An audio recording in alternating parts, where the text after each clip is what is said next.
Apalagi kalau kita itu sebagai seseorang yang punya iman gitu ya, terutama kita muslim, kita tuh selalu diajarkan ada beberapa sholat, doa, dan juga zikir yang bisa kita kerjakan untuk bisa ngebus doa-doa kita, untuk kita bisa mewujudkan keinginan-keinginan kita. Besides, kita juga do our best, melakukan semua yang kita bisa, kita usahakan yang terbaik juga gitu loh. Tapi kenapa tetap nggak dikabulin sama Tuhan? Kenapa itu tetap nggak bisa kita dapetin?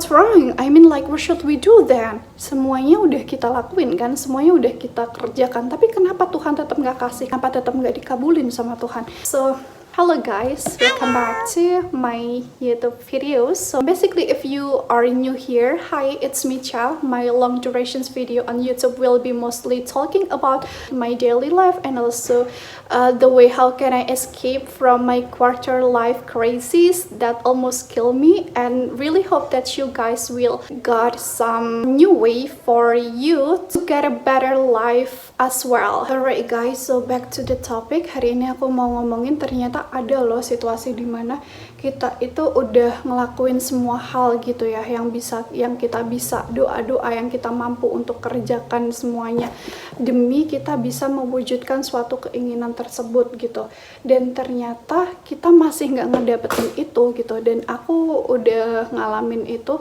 oke, dan maksudku sharing di sini biar kalian nggak ngerasain apa yang udah aku rasain. Ada beberapa faktor penyebabnya guys.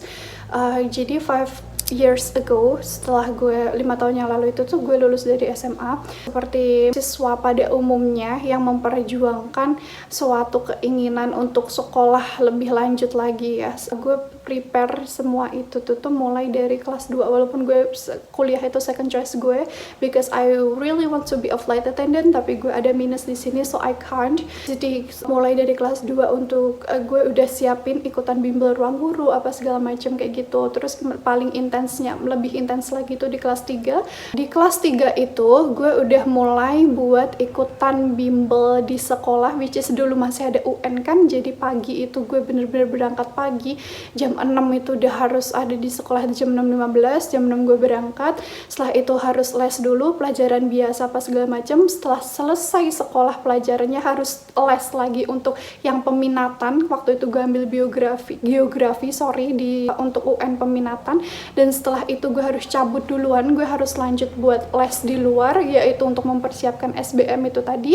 Dan juga setelah itu gue harus pulang ke rumah, itu udah sekitaran habis Isya, gue harus lanjut private lagi. Setelah private gue harus lanjut belajar mungkin sampai jam 1, setengah 2, jam 2 malam baru gue tidur. Dan itu siklus kehidupan gue selama di kelas 3. Kalau ditanya soal usaha, soal doa, gue udah paling mati-matian buat ngerjain itu semua. Dan mungkin gak cuman gue, lo semua juga ada, lo semua juga pernah ada di situasi itu juga kan. Dan kalau ditanya soal hasilnya gimana? Kalau dari segi nilai, of course bagus, karena usaha nggak akan pernah ngehianatin hasil kan. Aku dapat nilai yang bagus, aku masuk ke eligible, waktu itu namanya SNM, yang dari raport itu aku masukin itu ke UGM, ya ngerti sih, nggak punya ininya waktu itu belum berfungsi dengan baik ya, karena udah tahu nilai ngepres masih masuk ke UGM. Waktu itu prodi yang gue incer banget itu pariwisata ya.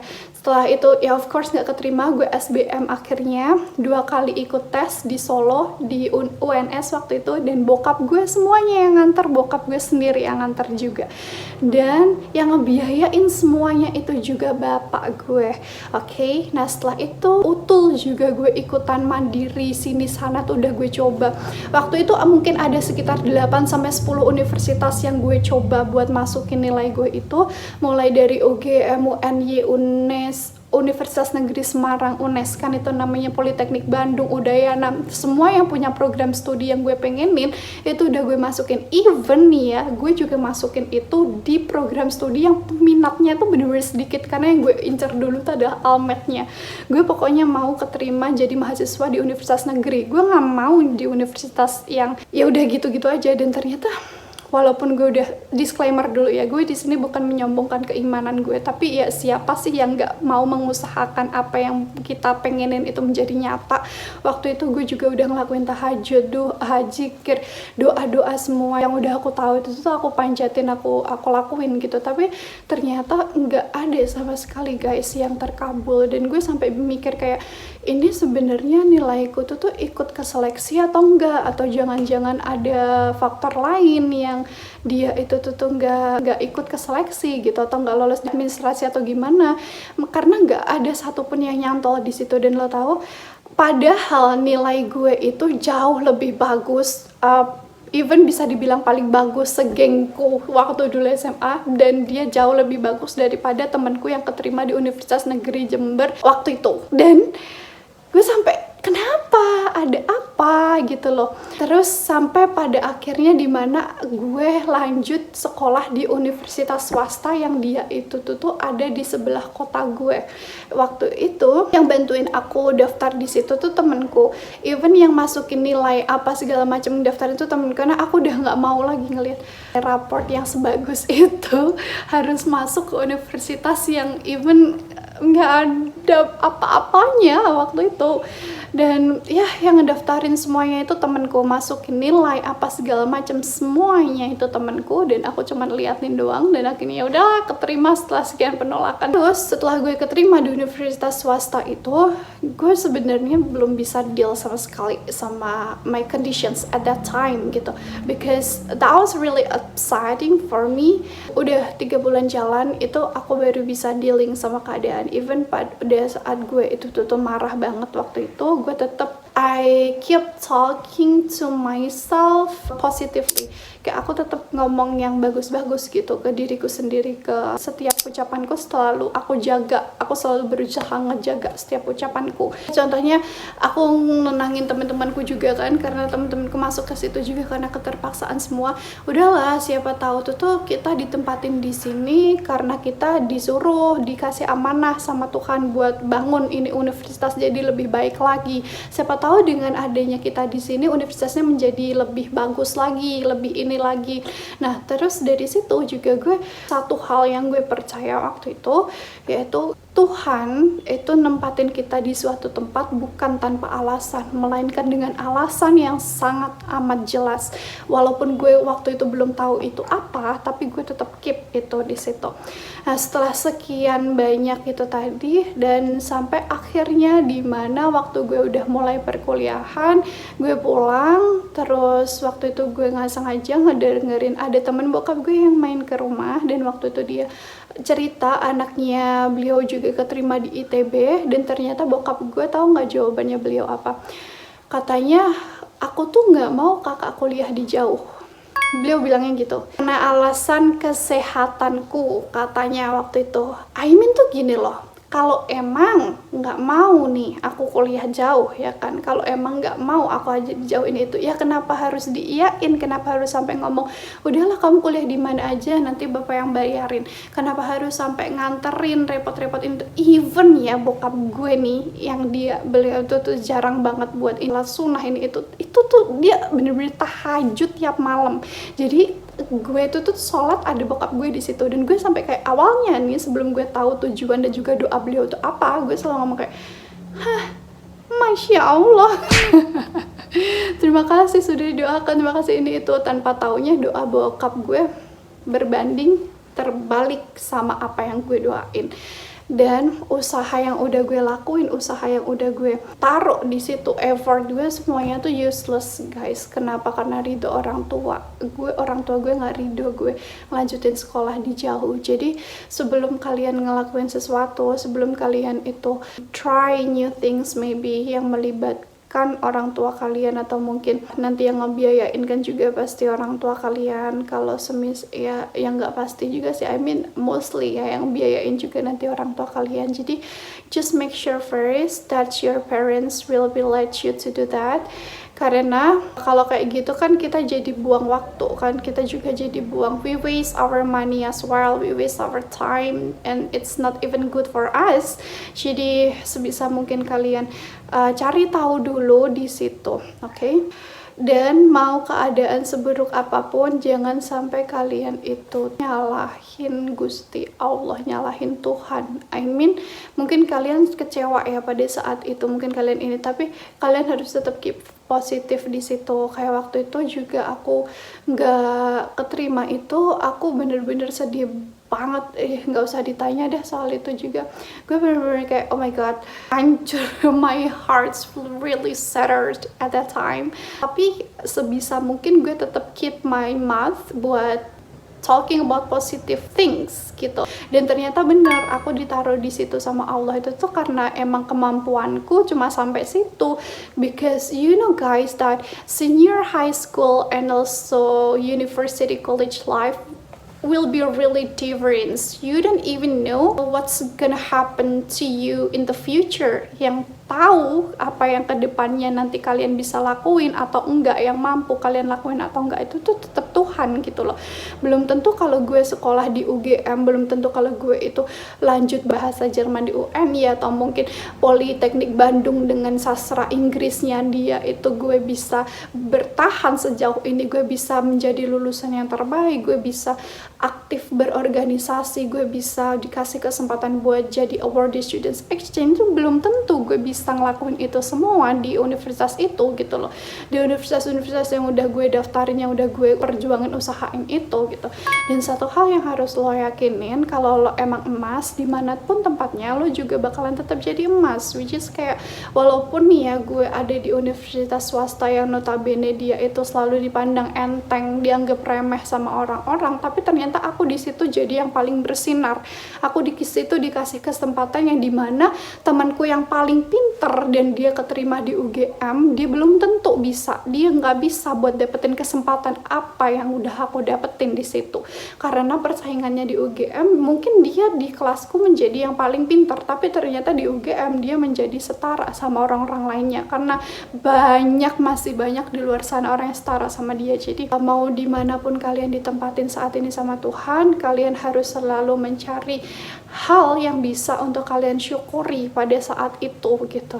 Dan I always talk positively to myself dan juga teman-temanku, karena mereka semua ini yang sekolah di universitas aku, mereka juga rata-rata buangan juga, nggak keterima di universitas yang mereka pengenin, jadi mereka lanjut kuliah. Sama kan kayak universitas aku selalu nenangin mereka dengan cara kayak udahlah, kita tuh ditaruh di sini, siapa tahu nanti kita bisa bawa nama baik universitas ya kan, siapa tahu nanti kita bisa ini, siapa tahu nanti kita bisa itu.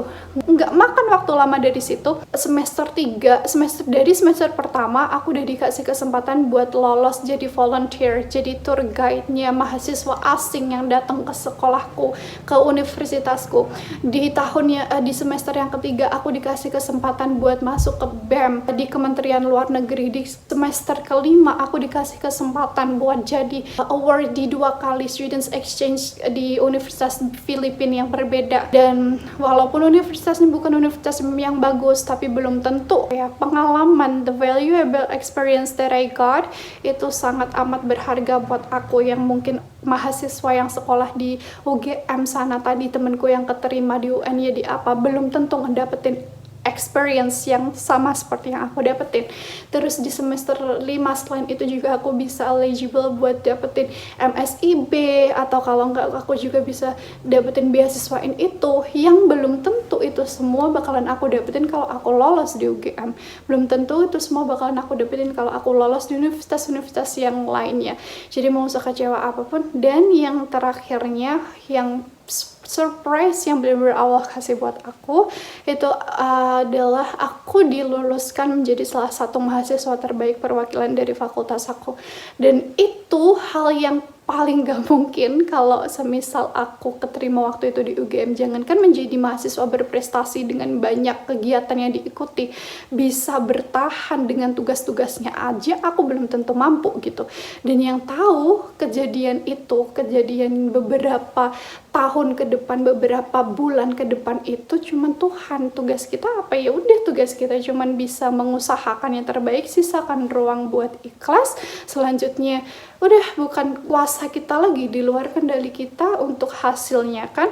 Jadi kalau emang itu yang terbaik untuk kamu, emang bener kamu bisa buat menghandle itu, pasti Tuhan akan kasih, pasti Allah juga akan kasih buat kamu. Jadi let's see some things that happen to us in the different ways gitu. Instead of you saying aku tuh lo pantes sih lo di UGM, aku tuh pantes sih lo di UNS, ngapain aku tuh di sini, wong aku tuh pinter. Oh yaudah, Buktiin kalau kamu emang pinter, kamu jadi yang paling menonjol di situ. Kamu jadi yang paling berharga di universitas kamu yang sekarang kamu tempatin. Jangan cuma kamu omong doang. Kalau kamu aja di universitas yang notabene nilai akreditasinya jauh lebih rendah daripada universitas lain, tadi kamu aja nggak bisa buat jadi yang terbaik, ya emang berarti kapasitas kamu tuh segitu. Nggak layak kamu emang masuk ke sana. Dan kalau emang kamu tuh percaya kamu bagus, kamu itu punya ability, punya kemampuan buat kamu tuh bisa menjadi yang terbaik, ya buktiin di tempat kamu sekarang ini. Cari hal-hal yang bikin kamu bersyukur, dan cari hal-hal juga yang bikin kamu tuh bisa keep going, nggak terus-terusan nyalahin keadaan. Karena buat apa sih guys? I mean like, mungkin upset itu ya udahlah wajar ya, kamu kecewa, kamu apa segala macam itu tuh wajar. Cuma jangan berketerusan, jangan berkelanjutan, karena itu bakalan nentuin juga buat nanti kamu, kehidupan kamu selanjutnya. Prestasi atau mungkin apa yang kamu lakukan di kuliah itu nanti akan berdampak banget sama kehidupan kamu setelah kuliah gitu. Dari mulai segi mungkin pengalaman yang kamu dapetin, ilmu yang kamu dapetin, bisa nggak nih kamu di-hire sama perusahaan ini. Karena perusahaan sekarang itu tuh butuh bukan cuma soal nilai yang bagus aja, tapi juga soal experience. Kalau kamu emang belum terima dengan keadaan kamu yang sekarang ini, cari hal yang bikin kamu itu bersyukur untuk keberadaan kamu sekarang ini.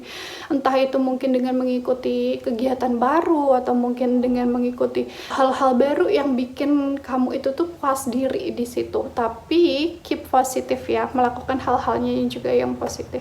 I'm so sorry that I just talking about something nonsense maybe for you. Dan maaf kalau masih kebalik-balik, cause I am trying to getting used see my face on camera, because it's been a long time semenjak aku vakum dari dunia beginian. Jadi I try my best as well guys. So I really hope that this video can help you to get a new way for your life, and thank you for watching. See you on my next video. Bye.